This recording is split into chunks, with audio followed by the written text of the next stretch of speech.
Hello everyone, আসসালামু আলাইকুম। সবাই কেমন আছেন?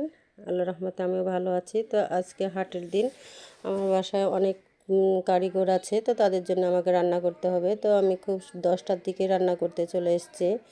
তো আমাকে দুপুরে রান্না করে পাঠাতে হবে দোকানে। তো এই যে মাছগুলো আমি ভেজে নিয়েছি, এগুলো কিন্তু পাঙাশ মাছ। আর এই আলুটা কিন্তু আমি সুন্দর করে ভেজে নিয়েছি তেল দিয়ে, তারপরে মশলা দিয়ে কষায় নিয়ে আমি ঝোল দিয়ে দিয়েছি। তো এই মাছটা হওয়ার পরে আমি কিন্তু ঢেঁড়স ভাজি করব। তো ঢেঁড়সগুলো ভাজি করার আগ দিয়ে আমি এই যে এখানে দেখতে পাচ্ছেন মাছটা আমার অলরেডি কিন্তু হয়ে গেছে।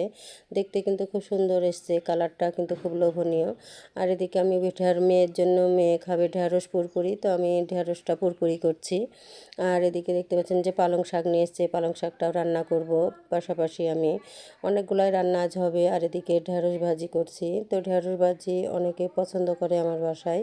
তো আমি কিছু পুরপুরি করি আর কিছু ভাজি করি। আর এই যে